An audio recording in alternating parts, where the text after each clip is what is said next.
Alam aqul lakum, ya, bukankah saya sudah katakan pada kalian, laula tusabbihun, kenapa kalian tidak bertasbih? Nah, jadinya begini nih, kita rencana mau panen, sudah habis, hancur tanaman kita, hancur, ya, kita nggak dapat apa-apa, bal nahnu mahrumun. Nah, tasbih di situ apa? Apa kesalahan mereka? Apa kesalahan mereka? Wala yastafnun, sebelum ayat itu. Ya, wa godau ala hardin qadirin. Ya.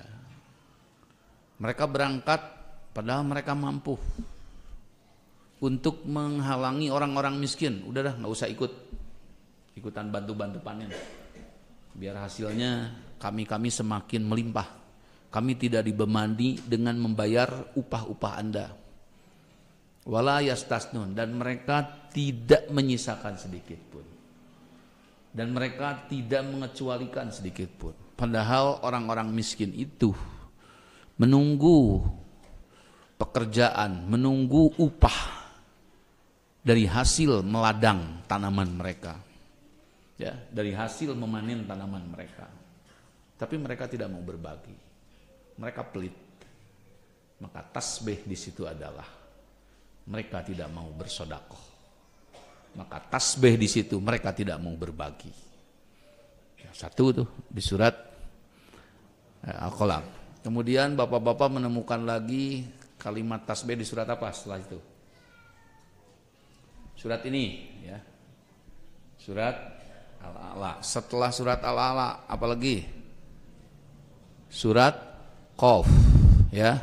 Apa bunyinya? Hah?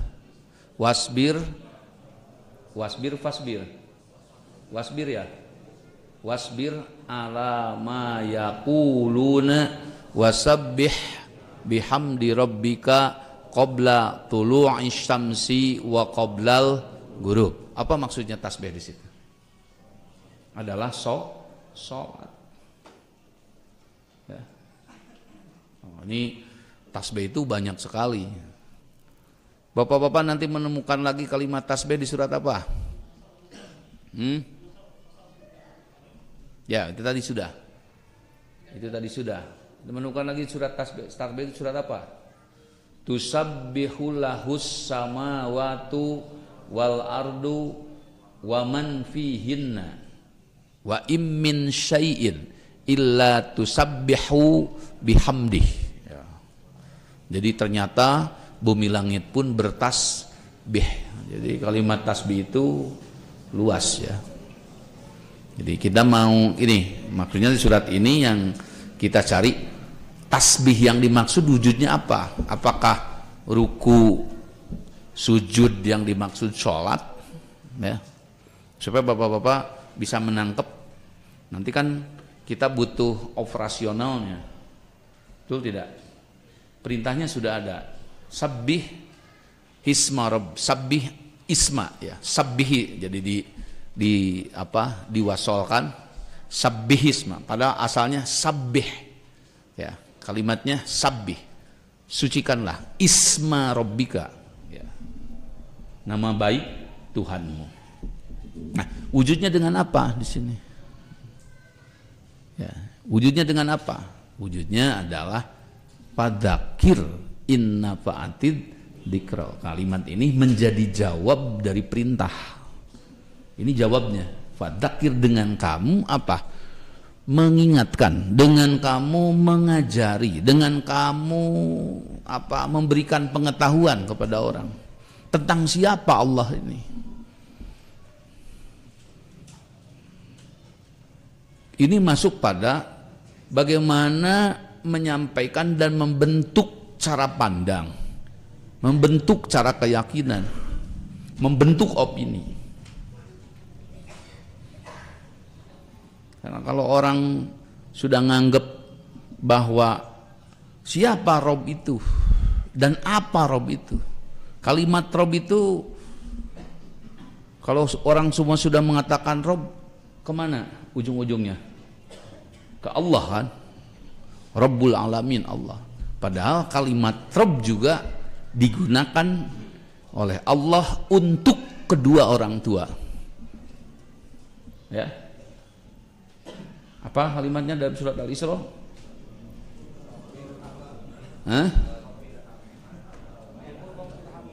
Waqul Rabbirhamhuma, Rabbi irhamhuma. Waqul, dan katakanlah oleh kamu, Rabbi, wahai Allahku, wahai Rabbku ya Allah, irhamhuma, kasihanilah mereka berdua orang tua kami, kama rabbayani, masih menggunakan kata Rabb. Jadi Rabb itu orang tua itu apa tugasnya? Ngurus.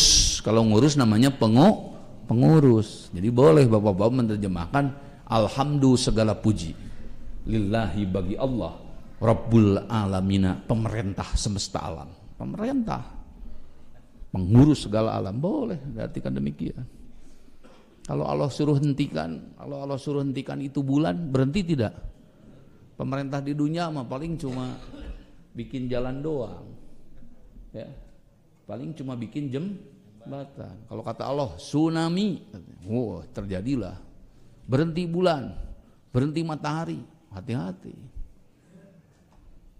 Orang kalau dengar pemerintah, ini proyeknya proyek negara nih, wah langsung apa? Respect, langsung hormat. Tadi siang datang tamu ke sini, saya bawa program pemerintah pusat ke sini. Saya mintaan arahan dari AA, saya membawa program Indonesia Terang.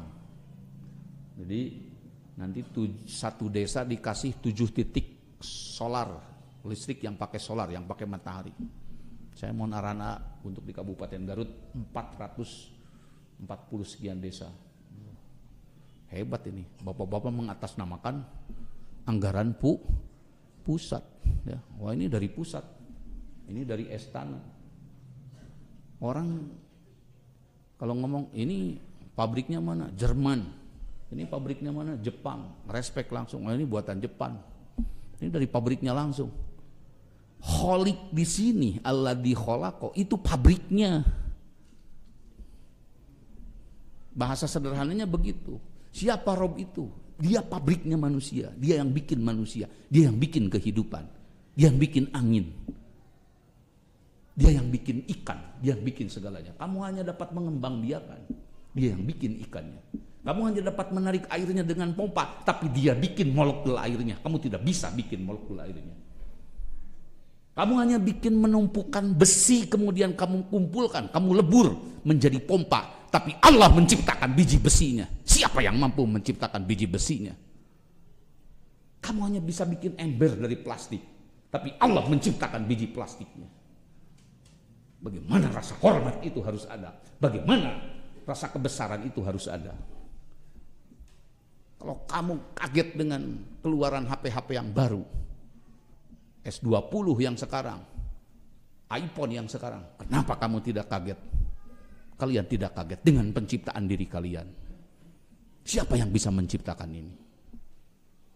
Di sini dituntut rasa hormat, di sini dituntut rasa membesarkan beliau. Betapa bahagia orang yang bisa mengenal Rabbnya. Itu yang dimaksud. Ya. Kalau orang luput, salah pandang, salah melihat, salah mengerti, ibu yang mengasih makannya, bapak yang mensekolahkannya, tetapi masih dibully juga di depan teman-temannya. Karena hanya belum ganti motor, karena hanya belum ganti HP. Gimana kamu motornya masih jadul? Iya, saya punya orang tuanya kikir. Padahal tidak ada yang lebih baik buat dia ketimbang kasih sayang orang tua. Coba dia hidup 1 bulan dengan tetangganya, tidak akan ada yang memberi. Sebaiknya tetangga nyuruh, kasih makan pasti harus mau disuruh, tapi orang tua tanpa bekerja pun tetap mengasih makan. Sebaiknya teman-teman pernah merosotkeun calana ke urang. Seburuknya orang tua teu pernah merosotkeun calanana, modal ge diisangan. Mana ada teman yang begitu? Tapi orang menjadi salah pandang saat orang tua memberi arahan, saat orang tua memberi wejangan, saat orang tua memberi nasihat, dianggap tua, dianggap kuno, dianggap tidak tahu apa-apa. Ini anak durhaka namanya. Sebagai perbandingan itu, saat manusia datang peringatan dari Allah, datang Quran dari Allah, datang seruan dari Allah, dianggap sepele. Padahal di surat sebelumnya, saat datang bencana, maka semua akan terfokus cari apa? Saat datang bencana, semua akan fokus cari apa? Siapa yang disebut di situ? Apakah oh sayang, aku palid sayang, kena tsunami, nyebut sayang tuh. Oh papa, aku kena gempa papa. Paling kalau digigit semut bilang papa aku kena. Tapi kalau datang ular besar, tidak satu pun yang akan disebut. Tapi Allah, itu kalimat yang akan terakhir, yang akan disebut. Semua hilang, istrinya hilang, suaminya hilang. Nah ini kalau tidak diedukasi, tidak diberitahukan, lempeng-lempeng saja menghadapi Allah itu. Ya, maka persoalan banjir kemarin yang didiskusikan di ILC, banjir itu menurut saya ada dua. Ada banjir karena faktor alam, ada banjir karena faktor manusia. Ini tentukan dulu, faktor alam, faktor manusia. Kalau faktor alam sudah, nggak ada yang bisa bendung kok. Kejadian tsunami kemarin, nama tsunami itu kan penemunya orang Jepang, ya. Yang bikin sistem warningnya, sistem mengingatkan saat datang tsunami orang Jepang juga. Dia yang paling besar kena tsunami, nggak bisa apa-apa, cuma melongo aja. Karena apa? Karena tsunami persoalannya faktoran alam, digerakkan oleh Allah. Nggak ada yang bisa nahan. Tapi kalau persoalan banjirnya persoalan orang, ya ngomong dengan orangnya. Itu persoalannya Bapak-bapak. Salah satu contoh pendekatannya ini supaya menjadi objektif gitu ya. Jadi kalimat tasbih di sini tugas kepada Nabi adalah fadzakir, dan diikuti oleh para sahabatnya, sadarin orang. Siapa sih Allah itu? Oh, tidak, jangankan Allah. Bapak-bapak hati-hati, bisa dibully, bisa dihina di belakang anak, di depan teman-temannya bapak-bapak. Karena bapak-bapak salah gaulin anak-anak. Dikasih biaya, dikasih jajan, tapi pikirannya terkontaminasi oleh teman-temannya. Padahal teman-temannya nengan udud gehese pak, pengalaman can loba, cek aing mencena, bapak sia mah goreng patut tuh, bapak aing goreng patut. Nah, ini orang belum sehat, damun kesehat mereka bapak ditonyok, goblok sia, cek bapak teh. Boleh nakolot aing sia mah minta udud ke aing ke kamari beak nu aing beak aing teh bagean aing teh udud deh kumani. Kan biasa anak-anak kalau setengah-setengah itu pada ngabis-ngabisin, pasti barek kuntungna deh. Kan itu ceritanya. Dan tidak. Nah, seburuk-buruknya orang tua, maka belajarlah anak-anak muda mendengar dari orang tua. Sebetapapun bodohnya, tidak tingginya pendidikan ayah kalian, mereka adalah kasih sayang. Mereka penuh kasih sayang. Sebetapapun baiknya teman kamu, tetap sok merosotkeun calana marani. Gitu. Malu tidak diperosotkeun calana? Sejelek-jeleknya orang tua, apa ngambeknya? Paling temani, sia juga monyet tara mani. Ya, untuk kebersihan, sia tara ngapalkeun, tidak sekolah, nanti kamu hidup bodoh. Selalu kalimat-kalimat yang baik. Ya. Nah, Allah tentu tidak sebanding dengan orang tua. Ya. Allah lebih lagi, tanpa cacat, tanpa kekurangan. Orang tua masih banyak cacatnya. Ya, orang tua, Jang, ke masjid Jang. Ai bapak, bapak macam geus kolot. Nah, itu cacat. Dia ngajak ke masjid, dianya bilang geus kolot. Anaknya bilang, "Komo bapak geus kolot." Tereh paeh. Abdi malilake nih. Nah, itu juga bahaya kalau nah, Allah tanpa cacat. Bayangkan kalau dicacat, diopinikan tidak baik, bayangkan. Rusak sudah. Kalau Anda punya ekspektasi buruk tidak terhadap produk-produk teknologinya Jerman. Jerman bikin Mercy, bikin BMW, Volvo, ya. Punya ekspektasi buruk tidak? Orang pakai mobil itu sudah kelihatan, ya. Orang pakai Range Rover, kalau kelasan Pajero, kelasan kemudian Fortuner masih kelasan 500-600an. Tetapi kalau sudah Range Rover mereknya, Inggris punya, itu sudah 3 miliar. Beda rasa SUP-nya. Bantingannya luar biasa. Kalau Toyota sudah kelasnya Land Cruiser sudah beda. Sudah tergambar telitinya perusahaan pabrikan Jerman itu. Ya, sudah tergambar ketelitian. Semua presiden di negara manapun beli mobilnya mobil Mercy Jerman, dan dia hanya jual untuk para pejabat. Bannya sudah anti tembak, bannya ditembak tidak kempes, dirancang untuk kuat di granat, di bom. Bagaimana orang respect terhadap Jerman? Wah, bagus kamu jam tangannya, bagus kamu mobilnya. Jerman teh atuh euy. Wah, itu jawaban kebanggaan. Kan? Jawaban kebanggaan. Ada tidak respect terhadap Allah yang sudah menciptakan istri kita? Ada tidak respect terhadap Allah? Dia sudah menciptakan segalanya. Kenapa tidak mendekat? Kenapa tidak bersujud, bersimpuh? Mendengar adzan, semua lompat ke masjid. Ya Allah, aku memenuhi panggilan. Itu yang dimaksud tasbih di sini. Ajari, ya, Nabi mengedukasi, mendatangkan informasi setahap, beginilah Allah, beginilah keinginan Allah, beginilah keinginan Allah. Maka ketika siapa Allah itu, siapa Rabbul A'la itu, sifatnya di sini panjang. Satu, kenapa penting kita respect, kenapa kita penting menghormati, kenapa kita penting mengagungkan? Satu, dia pabriknya, dia yang menciptakannya. Anda ada karena dia, Anda hidup karena dia. Sedetik ini Anda ambil nyawanya, Anda tidak bisa apa-apa. Takutlah dengan beliau. Keindahan, kesenangan yang Anda miliki, semua miliknya. Takutlah satu saat ini diambil dan tidak diberikannya lagi. Na'udzubillahi min.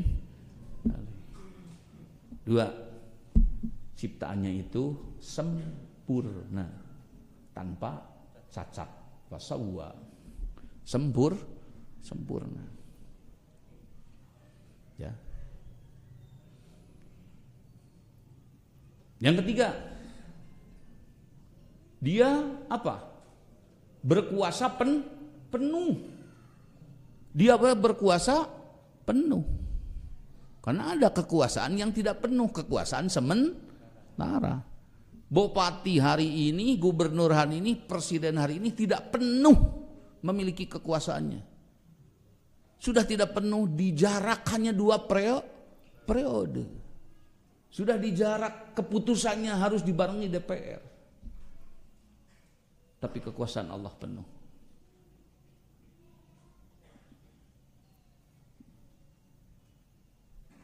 Iyyasha yaf'al.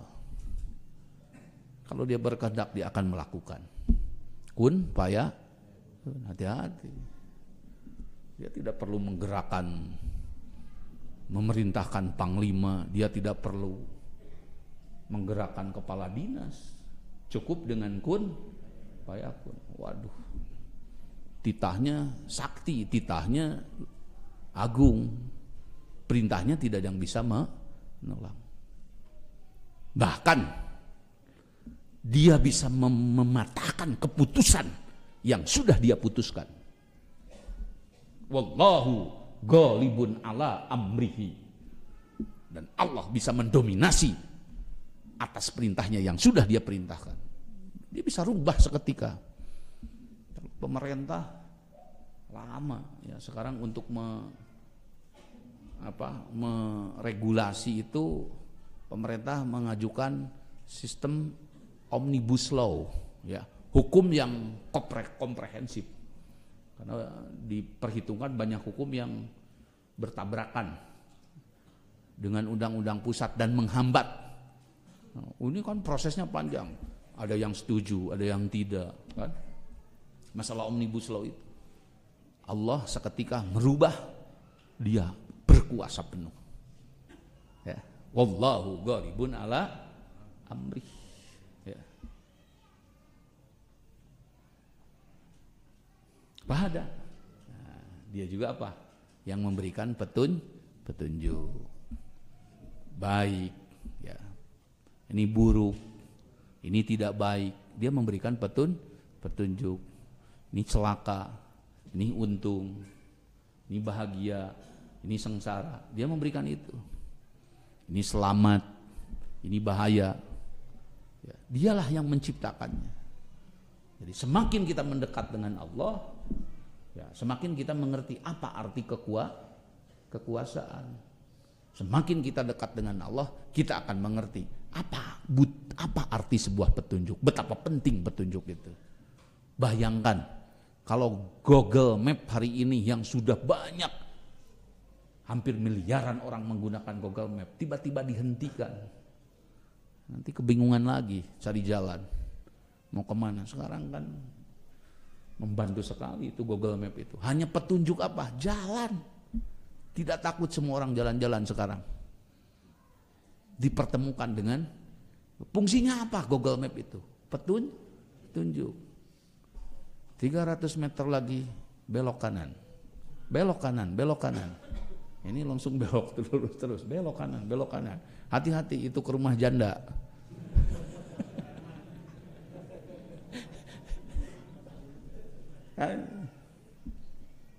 Walladzi akhrajal mar'a. Siapa yang menciptakan rumputnya? Kita hanya bisa menanam. Ya. Ada kerbau, ada kambing, ada sapi. Karena apa? Karena ada rumput. Faja'alahu gusa'an ahwa. Nah, itu jadi pengenalan kepada Rabb itu harus lebih dekat, harus lebih paham. Untuk apa itu semua dilakukan? Ya, semakin tak kenal maka tak sayang, kata pepatah. Tak kenal maka tak sayang. Maka bentuk tasbih yang lain adalah Nabi Muhammad dan para sahabatnya ditugasi kenalkan Allah kepada mereka, kenalkan Al-Quran kepada mereka. Ya.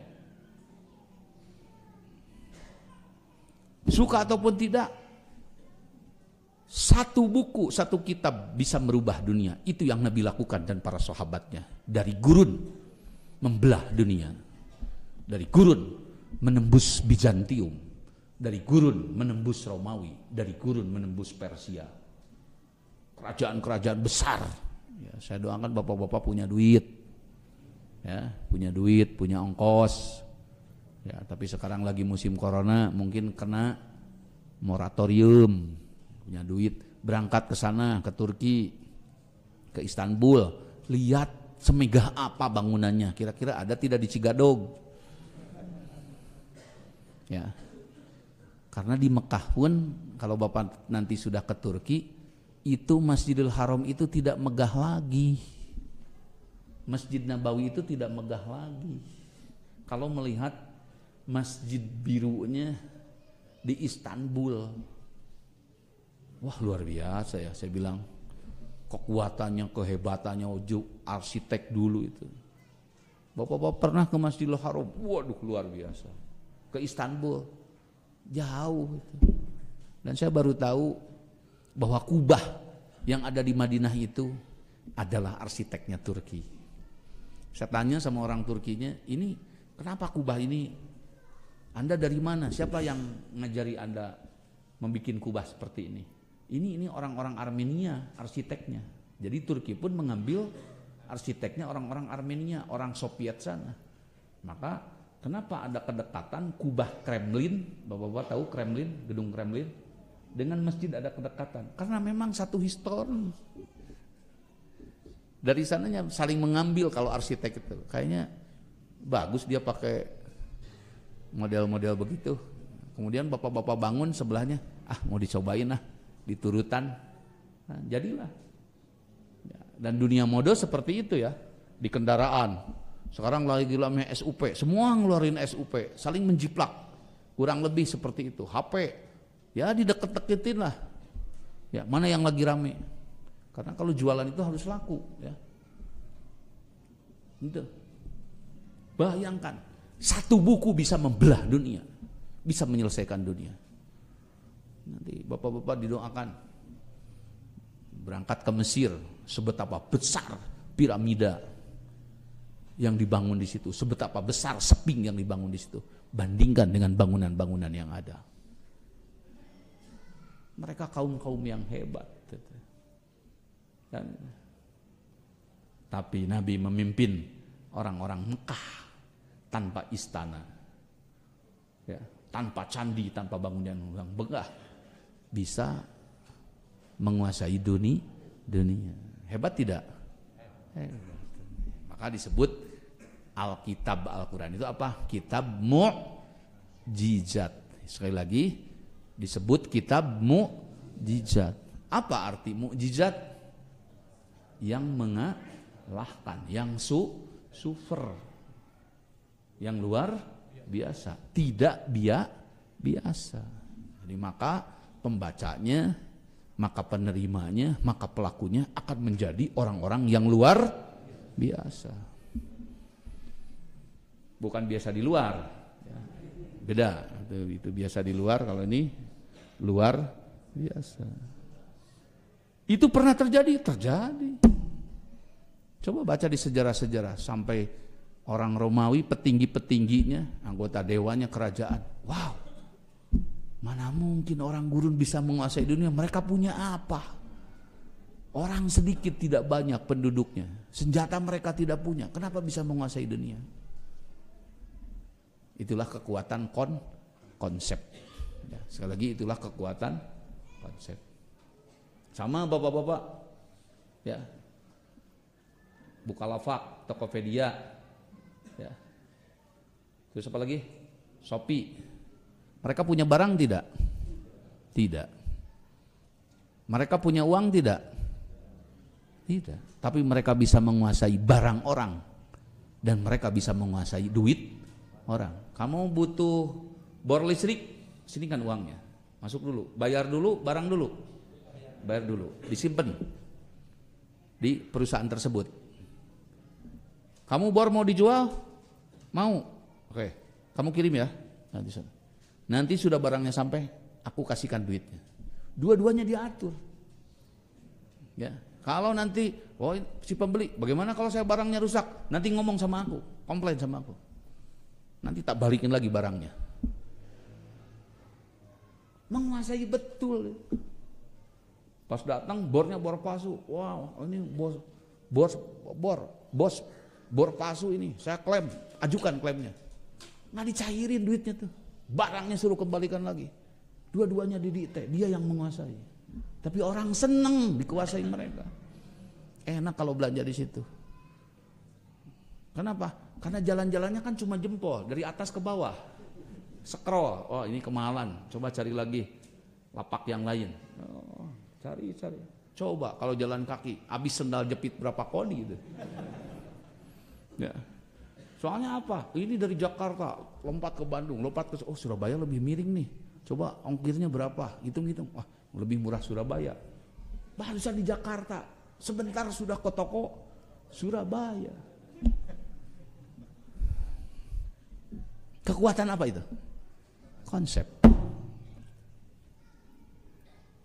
Jadi yang mahal itu bukan dunianya, bukan duitnya. Anda paham konsepnya. Belajarlah untuk memahami konsep. Maka ihdinas siratal mustaqim. Berikanlah aku konsepmu ya Allah.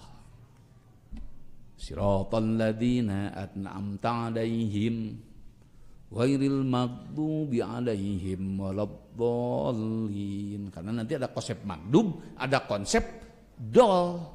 Konsep dol sesat, tidak sampai di tujuan. Inginnya sengsara, inginnya apa, sejahtera, yang dapatnya sengsara. Itu namanya sesat. Inginnya berilmu, yang kejadian malah bodoh. Habis sekolah bukan pinter, malah bodoh. Ternyata di sekolahnya tidak apa? Tidak belajar. Maka saya apresiasi, tidak ada wajib sekolah, tidak ada wajib pesantren. Yang ada itu wajib apa? Belajar. Saya apresiasi cara mengambil kalimat itu. Kalau belajar luas, ya. Maka Nabi pun turun sebagai pengajar. Fadzakir, ajarilah mereka, kasih tahulah mereka, kasihan. Nah, itu bentuk tasbih. Jadi yang punya ilmu, bapak-bapak yang biasa belajar, sudah punya ilmu, kemudian tidak memberikan apa kebaikan buat orang lain, itu namanya tidak tasbih.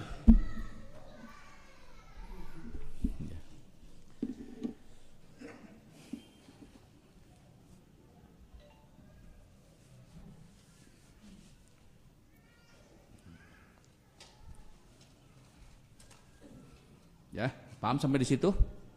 Ya, jadi tasbih itu apa? Mengajak orang, menyadarkan orang untuk menjadi baik. Itu namanya tasbih. Jadi banyak-banyaklah bertasbih. Subhanallah. Ya, itu juga bagaimana? Betul. Tapi kalau dalam kalimat lain juga tasbih. Nah, ini gara-gara kamu ngantasbih, jadi kita nggak panen. Nah, jadi kalau gagal itu kemungkinan orang itu tidak bertasbih. Gitu. Anak bandel ya kurang tasbih orang tuanya. Bukan subhanallah, subhanallah, bukan subhanallah itu. Nanti nggak lurus tasbih untuk anak itu. Dekati, ya. Nah, bukan hanya ayah kasih makan, bukan hanya ibu yang tanggung jawab memandikan, membersihkanmu, tapi ayah ibumu juga tanggung jawab apa yang ada dalam otakmu. Kamu jangan berpikiran ngeresna, kamu jangan berpikiran jahatna. Itu ayah tanggung jawab. Nanti aku cetak kamu menjadi orang soleh. Aku akan usaha sekuat tenaga kamu menjadi orang sejahtera. Saya mau tahu apa keyakinanmu nak. Dah ini mah cenah apa orang hari ini mah kalau tidak pinjam mah mau maju. Itu menjadi keyakinan. Belum tentu juga. Dan bapak-bapak harus membantahnya. Tuh Pak, bapak mah zaman kuno, zaman orde lama. Kalau saya itu orde repor masih nikmati aja. Saya itu kan anak milenial, anak milenium. Kata ayahnya, tidak nak, ayah dulu juga pernah muda seperti kamu, dan ayah lebih gila lagi seperti kamu. Kamu cuma segitu gilanya, ayah lebih gila lagi. Tapi hari ini hidup ayah penuh dengan penyesalan. Termasuk juga ayah memilih ibumu, menyesal nak. Menyesal. Dikira akan baik setelah dinikahi, ampun, gesek terus kartu kredit, mintanya belanja, bukan bagaimana hidup. Nanti bilang lagi mamanya, mama itu sudah pengalaman nak dulu. Pilih cowok itu, ayah, saya menyesal pilih ayahmu itu. Dia banyak memberikan apa-apa, pas nikah cuma 2 juta perak sebulan. Itu berikan. Jadi anak-anak hari ini jangan mentang-mentang kalian. Zaman ayah dulu kan belum ada HP. Persoalannya sama, HP cuma alat. Persoalannya sama. Orang dulu mabok, sama mabok.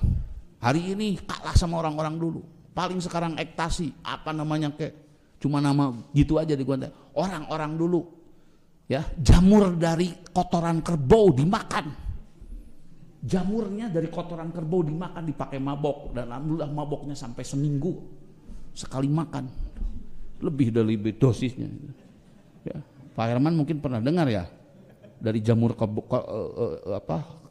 kotoran kerbau dibikin jamurnya dulu, itu kemudian dikeringkan, itu lebih play, itu lebih daripada jet tempur itu.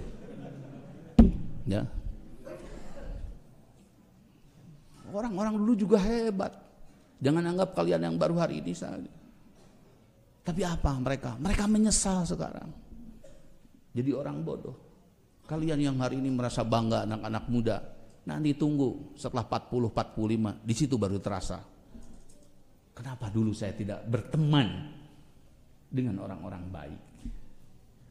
Kenapa dulu saya tidak berteman dengan pengusaha? Tentu saya bisa usaha hari ini. Kenapa dulu saya tidak berteman dengan orang-orang yang disiplin? Tentu saya hari ini menjadi orang disiplin. Wa yauma ya'addu dzalimu ala yadayhi yaqulu ya laitani takhadtu ma'ar rasuli sabila.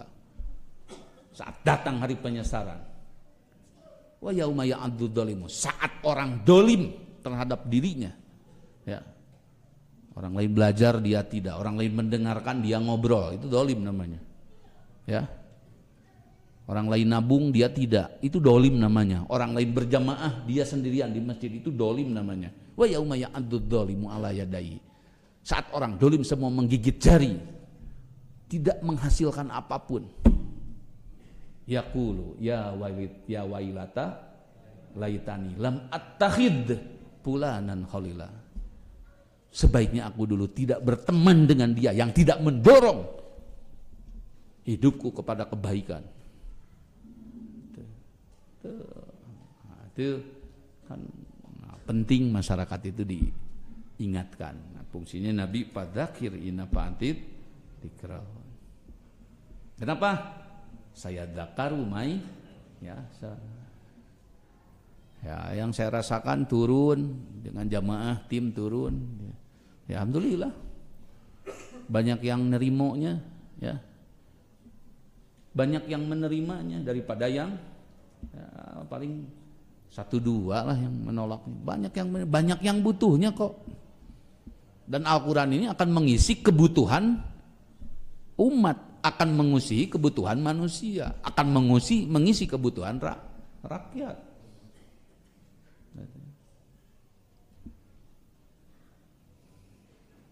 Ya, tentu wayatajannabuhal asko. Tentu ada juga orang yang menjauhi dari nasihat, ya, dari peringatan yang apa-apa, nggak aneh lah. Rokok juga dipampangin, merokok dapat mengakibatkan kematian. Digambarin pakai tengkorak, ininya yang gorowong, ya, bolongnya besar. Wah. Berhenti tidak orang merokok? Tidak, nikmat. Nggak apa-apa. Nggak apa-apa. Pro kontra biasa ada lah. Nggak apa-apa. Nggak usah ribut. Hanya tadi akan menjadi kesalahan Nabi yang ditugasi dan para sahabatnya untuk menyadarkan umat rakyat masyarakat. Kalau ini tidak dilakukan, ya, ala kadar nanti dia memilih, ya, untuk tidak mengindahkan peringatan, ya urusannya masing-masing, ya. Hati-hati, jangan hidup bodoh, hati-hati, produktif. Kemudian dia malas-malesan, dia tidak mau belajar, ya,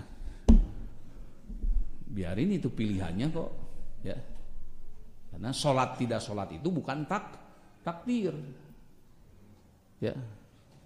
Kenapa kamu nggak sholat? Saya ditakdirkan oleh Allah belum bisa sholat. Waduh, jadi Allah yang salah kalau begitu. Ini Allah ini gimana? Kok nyuruh, kok ditakdirkan orang jadi tidak sholat? Ya, takdir itu bapak-bapak dibikin hidungnya pesek. Nah, setelah bapak tahu, aduh, coba kalau saya mancung kayak orang Arab. Nah, nggak bisa, Pak. Itu namanya takdir. Ya, bapak-bapak, aduh, saya dilahirkan di Jawa. Coba kalau saya dilahirkan di Arab, bisa bahasa Arab, nggak bisa milih kok. Ya. Tapi kalau perempuan, istri, suami bisa milih tidak? Bisa. Ya. Sholat, tidak sholat, milih tidak?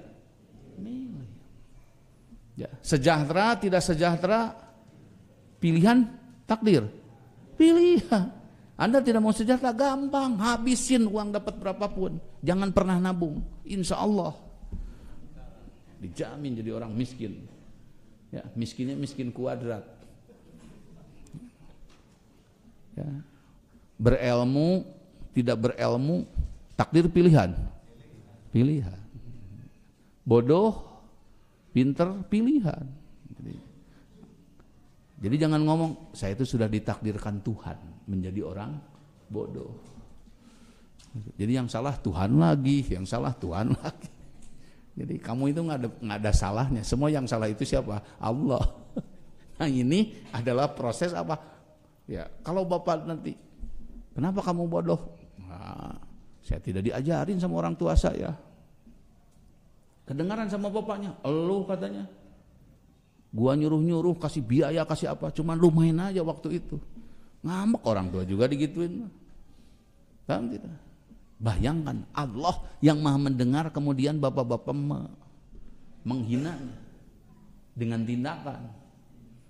Ya, datang adan cicing gitu. Cek Allah teh kan kelihatan dari atas si babal ini.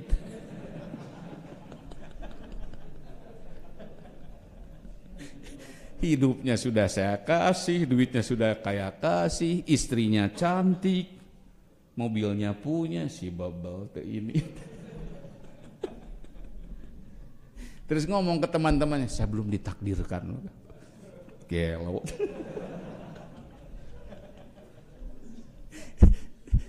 Kan rusak kalau sudah begitu. Maka kenapa?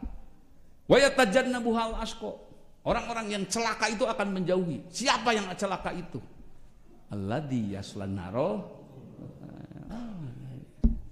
Naudzubillahi min.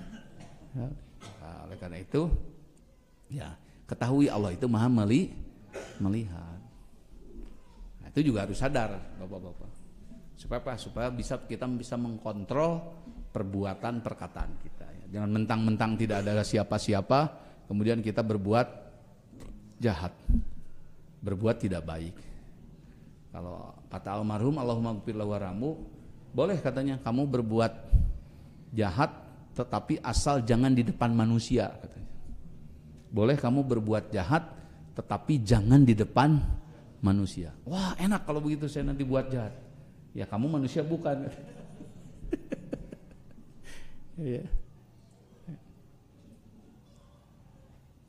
Ya. Tumalaya mutu piha walaya, itu keterangannya. Maka kembalilah nanti apa manfaat dari peringatan itu? Orang menjadi sadar qad aflaha man tazakka. Orang menjadi berterima kasih. Secara umum bukan tidak mau orang berilmu, secara umum bukan tidak mau orang sejahtera, tapi tidak tahu jalannya. Betul tidak? Bukan tidak mau anak soleh, tetapi tidak tahu jalannya. Bagaimana membuat anak soleh? Saya punya pertanyaan kemarin. Bagus pertanyaannya. Saya dengan istri saya, ini anak-anak saya. Kalau istrinya bawel dalam arti kebaikan, anak-anak sholat, anak-anak bangun, anak-anak mandi, anak-anak nabung, bawel selalu istrinya. Sementara suaminya abai, ya biarinlah, anak-anak pilihannya sendiri. Nah, biasanya istri yang begitu akan dikucilkan di keluarga, ya, karena terlalu bawel. Ya. Bawel, padahal bawelnya untuk kebaikan. Atau sebaliknya, suaminya yang bawel, istrinya abai. Nah, berjamaah, nah ke masjid, nah belajar. Nah, biasanya suaminya akan dikucilkan. Nah, itu bagaimana katanya? Saya bilang, kenapa kamu diabaikan? Karena anak-anak ini hanya mendengar dari teman-temannya di sekolah. Sebetapapun kamu mengajari kebaikan, tapi dia sudah terkontaminasi dengan pikiran teman-temannya dan lingkungannya, tidak akan masuk. Langkah pertamanya sterilkan, jangan pernah masuk isme teman-temannya. Bapak redo tidak? anak bapak diajari oleh teman-temannya mengenai kehidupan, redo tidak? Dia sendiri juga belum tahu. Harus hati-hati. Bilang sama anak, nak, jangan pernah kamu mengambil fatwa. Nah, itu kan fatwa namanya ya. Fatwa juga tuh. Jangan pernah mengambil fatwa dari teman-teman kamu. Rokok masih sebatang, sepatu juga dia masih minta ke orang tua. Repot. Ya, coba disterilkan. Karena saya dulu juga meskipun sekolah, teman-teman yang mabuk, yang ya berzina, saya tidak terkontaminasi. Kenapa? Karena saya sudah steril. Ya, akhirnya saya sekolah tidak punya teman. Karena saya tidak suka. Teman-teman seperti itu pola pikirnya, cuma main perempuan. Kalau nggak main, nah, saya temannya yang sudah menikah. Saya temannya yang kalau sudah menikah kan sudah dewasa orang berpikirnya. Dia tahu arti kehidupan. Kan susahnya cari duit seperti apa. Kalau anak-anak seperti itu meskipun ayahnya miskin, masih anak-anak kan masih bodoh. Ayahnya tukang cangkul, ayahnya tukang ojek. Saat ditanya, "Nak, kamu setelah besar mau jadi apa?" "Jadi seperti ayah," katanya. Ya. Padahal ayahnya tukang ojek, tukang cangkul. Anak kecil ditanya, coba aja, "Nah, kamu sudah besar mau jadi apa?" Jarang. "Nanti aku mau jadi presiden, nanti aku mau jadi dokter." Enggak. Kalau anak kecil yang bodoh itu semua, "Nanti aku mau seperti ayah."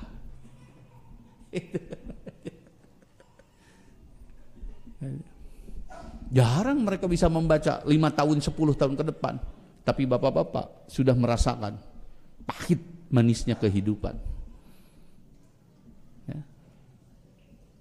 Maka berikanlah, ajarilah anak-anak itu sebagai sebuah tanggung jawab. Ya. Karena jangan sampai menyesal. Nah, begitupun rakyat. Ya, terus terang saja kan, coba.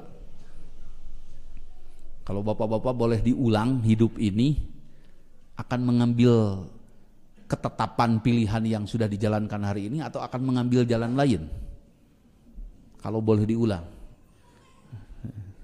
Mungkin bapak-bapak, "Dokter, kamu mau mengambil jalan yang sudah atau kalau boleh diulang atau akan mengambil jalan lain?" Itu kan kenyataannya. Nah, itu kenapa? Sudah banyak makan asam garam. Nah, berikanlah itu kepada anak-anak Anda. Nah, wahyu ini tidak perlu pengalaman. Nah, ini Nabi Muhammad pengalamannya dari mana? Kembali ya. Kalau orang tua tadi Nabi Muhammad pengalaman. Wahyu tidak butuh pengalaman. Kenapa? Karena dia penciptanya yang menciptakan bagaimana seharusnya dan sebaiknya. Paham tidak? Makhluk butuh pengalaman, tapi holik tidak perlu pengalaman. Bukan juga holik kalau butuh pengalaman. Paham tidak? Itu ya. Maka berbahagialah orang yang tadi menerima peringatan, ya, menerima warning, hati-hati, hidup ini bukan hanya sebatas hidup dunia, hati-hati. Cari duit itu bukan hanya untuk dinikmati hari ini, bisa dinikmati juga harus sampai hari tua. Ya. Hati-hati cari duit itu, sebagian buat dinapakahkan. Hati-hati cari duit itu, sebagian buat diwariskan. Jadi ada posting-postingnya, ini pos ini pos ini. Jadi kehidupan itu akhirnya terisi, dunianya, akhiratnya. Ya.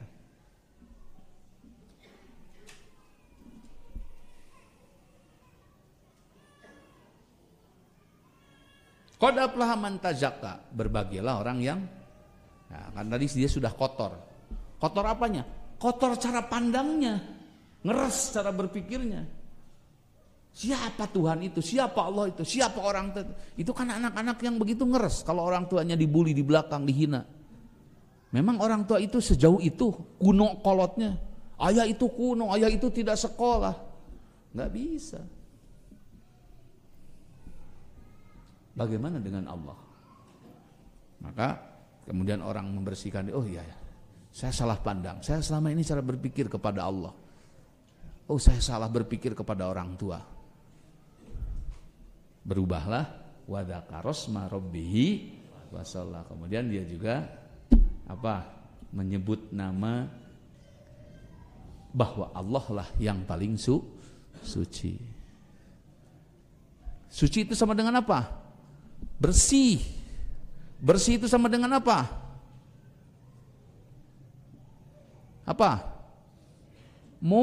Mulus. Bersih itu sama dengan apa? Sempurna. Bersih itu sama dengan apa? Bening. Kalau cari cewek yang apa? Yang gimana? Yang bening kan? Yang glowing, semua begitu kan? Cari mobil apa? Yang mulus, sempurna. Betul tidak? Cari baju yang mulus, yang sempurna. Mulus, kesempurnaan itu adalah kebutuhan. Kesempurnaan itu adalah harapan semua orang.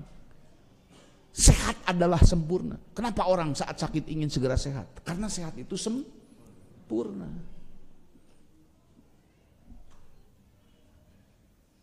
Jadi orang yang bertasbih itu yang akan mendekati kesempurnaan. Siapa yang paling sempurna? Allah. Wa dzakarsma rabbih. Disitulah timbul rasa butuh. Kalau sudah butuh, kenapa anak-anak hari ini susah belajar? Belum butuh. Kenapa saya susah cari duit? Kamu belum butuh, kamu cuma butuh makan.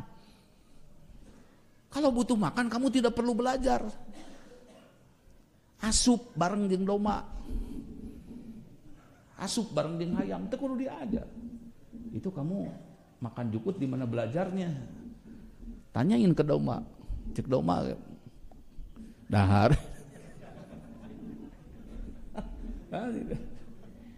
Tapi kalau kamu makannya pakai bismillah, kamu makannya yang halal, belajarlah untuk makan yang halal. Belajarlah untuk pakai bismillah. Baru itu harus belajar. Ya, jadi ya saya kalau sama anak, kalau belum butuh ya udah kamu nggak usah belajar dulu kalau belum butuh. Munculkan dulu rasa butuh. Nah, saya juga di sini dalam rangka butuh tidak dengan Allah itu, sakit itu deh. Teu butuh cenah bae we juga dari itu teu butuh mah. Gitu. Nah, kalau Allah nanti meminta, mana hidup saya?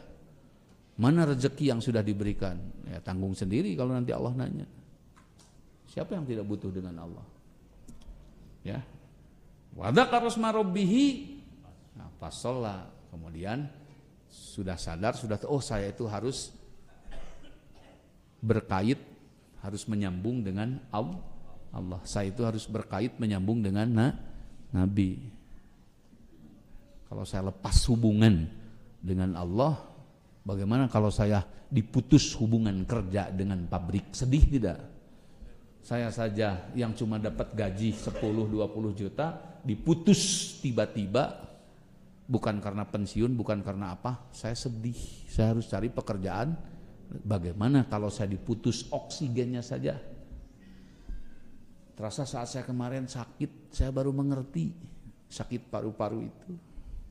Jadi jalan di sini sampai ke tiang tengah, dari sini 130 sudah sampai di sana, tekanan sudah 150. Luar biasa, capek.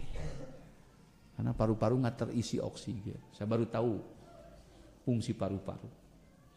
Dia seperti karburator yang kekurangan udara di motor saat saya off-road. Udaranya kurang. Nanti yang boros apa? Bensin. Tenaga kurang, bensin boros. Oksigen tidak masuk, jantung yang dipacu.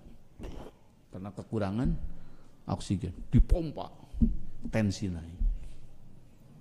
Ya, subhanallah, saya bilang. Ya, ini luar biasa. Bagaimana kalau oksigen ditutup? Nah itu takutnya ya. Nah, jangan pernah lepas hubungan dengan Allah. Tapi bal tu'thirunal hayatad Dan ya secara umum manusia itu apa? Lebih dipengaruhi oleh kehidupan hari ini, bukan bagaimana berpikir ke depan nanti. Ya, seharusnya hari ini bisa mempengaruhi hari depan, bukan dipengaruhi hanya hari ini. Ya nggak tahulah besok. Seharusnya kita tahu apa yang akan terjadi besok. Ya, kata beliau almarhum, kenapa kita ditagih hutang hari ini? Karena kemarin kita minjem. Kenapa orang lain mendaprat kita hari ini? Karena kita punya persoalan hari kemarin. Jadi apa yang kita raih hari ini ada hubungannya dengan hari ke belakang. Maka kata beliau, jangan pernah menanam kesusahan yang akan dipetik di hari kemudian. Tanamlah pohon kebahagiaan, tanamlah pohon kesejahteraan, tanamlah pohon pengetahuan. Nanti kita akan memetik hasilnya. Nanti kita akan memetik sejahteranya. Tanamlah pohon-pohon itu. Jangan menanam pohon-pohon yang akan membelit kita saat besok-besok. Terus nganyuk dari pikiran germayarna. Nah, itu bagaimana nanti ke depannya? Nah, wal akhiratu khairu wa abqa. Padahal semua orang harus berpikir akhir. Semua orang harus berpikir akhir.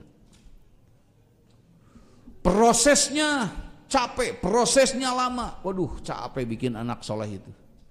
Ya. Bikin anak soleh itu capek. Harus mengawal, harus mensterilkan dari teman-temannya. Tapi hasilnya, akhirnya anak itu menjadi anak baik. Itu adalah sumber kebahagiaan. Kata ibu-ibu, teu panasaran. Ya. Sudahlah, habis lelah melihat anak menjadi soleh. Habislah lelah. Artinya tidak lelah lagi. Tidak capek anak dibiarkan seadanya. Ngapain? Biarin aja, capek. Harus marah-marah, harus apa? Senyum aja. Hidup itu pilihan, biar anak memilih sendiri apa sendirinya. Tapi sesudah besar, dia mencekik mamahnya dan dia membentak-bentak mamahnya di depan orang. Di depan dokter. Anak sudah tidak tahu diri. Dan dia dipaksa harus meninggalkan harta kekayaannya karena dia nikah lagi dengan orang lain. Diusir sama anak-anaknya, saat mati pun dia tidak didatangi oleh anak-anaknya, hanya karena gara-gara kawin setelah mamahnya meninggal. Anak apa namanya kalau saya mikir? Siksanya bukan siksa hanya akhirat, dunianya pun terjadi siksanya. Kenapa dia tidak mensekolahkan? Kenapa dia tidak mengedukasi anaknya menjadi baik? Karena itu akan menjadi bumerang bagi dirinya di masa depan. Capek nanam itu, capek berternak itu. Ya memang kalau Anda tidak berternak, tidak menanam, mau apa? Kalau Anda tidak bekerja juga mau apa? Ya. Hidup itu untuk capek. Ya. Maka wal akhiratu khairun wa abqa.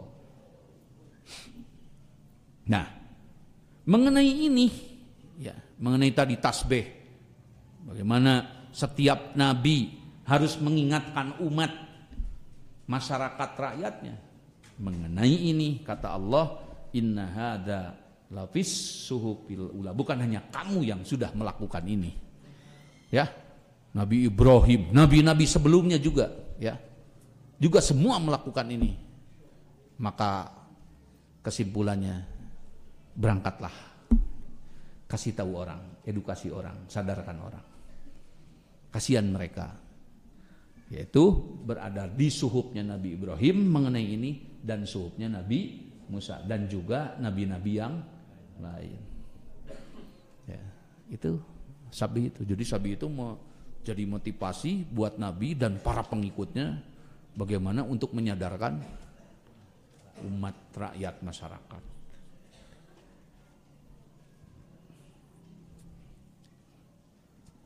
Jadi harus sempurna. Ya. Contoh, sholat sudah tetapi sejahtera belum. Ya. Setelah sholat apa? Zakat. Ya. Terang, kalau kamu belum sejahtera karena kamu belum belajar sejahtera.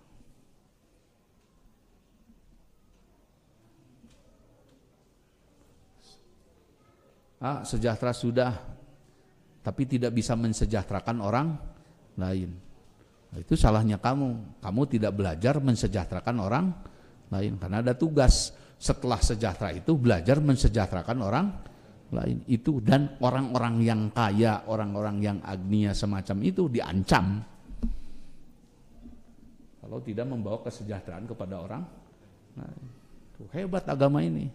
Kamu sudah baik, kamu ajak keluarga kamu menjadi baik. Ini mah yang ke masjid teh mamahnya we hungkul, ja bagus nini deui. Masjid.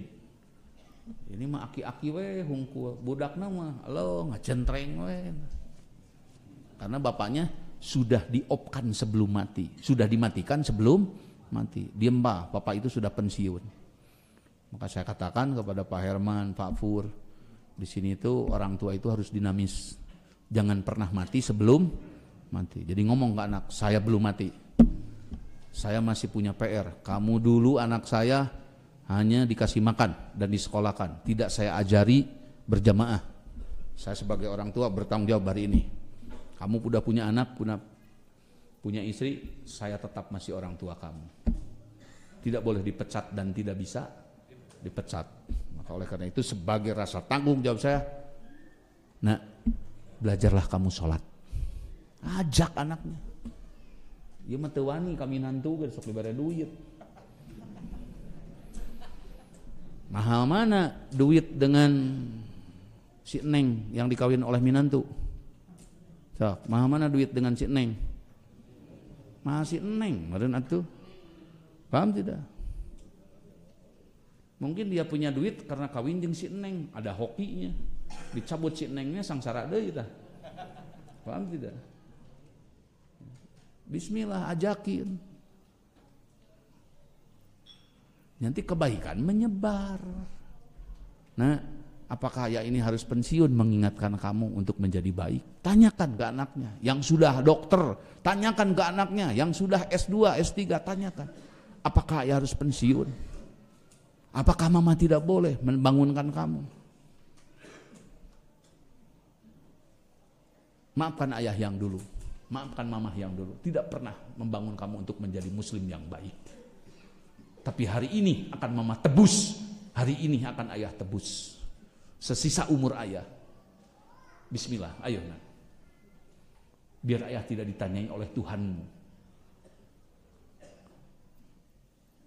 Itu yang terjadi, Pak. Nah, jadi dinamis hidup teh. Ya mah tuh, Pak, kalau udah pensiun diam aja. Jangan mau dibilang sama begitu nanti kalau bapak-bapak sampai tua. Atau cicing mah aing teh paeh teh gitu coba baca. Jangan, biarkan ayah beraktivitas. Wow, sehat. Lalu jadi jelema teh teu nginget-nginget wae paeh. Tapi mengingat-ingat apa pekerjaan yang baik selama hidup. Karena paeh mah tidak ditunggu pun mati mah datang. Gitu. Ieu mah da sieun atuh ka ditu sieun paeh, ka dieu sieun paeh. Ka luar negeri sieun corona, kalau naik pesawat sieun jatuh ke bawah, naik mobil sieun tabrakan, naik kapal laut sieun tenggelam. Atuh mah bakasieun.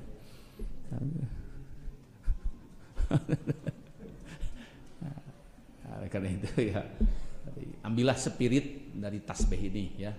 Jadi tasbih di sini apa maksudnya?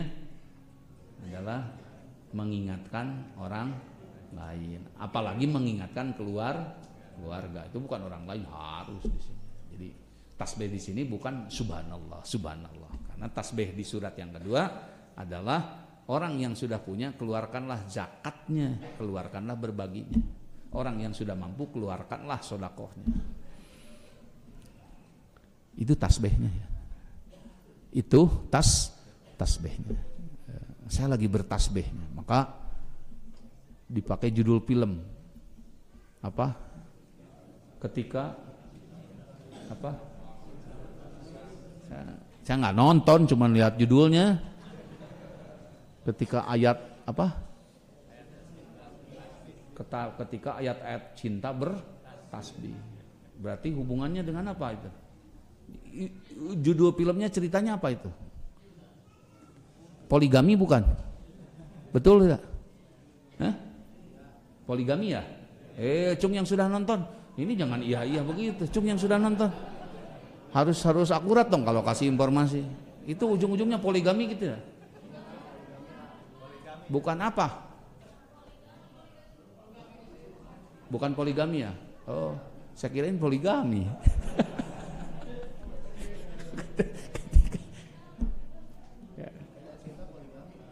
Ya, ketika ayat-ayat cinta bertasbih. Itu menarasikan apa?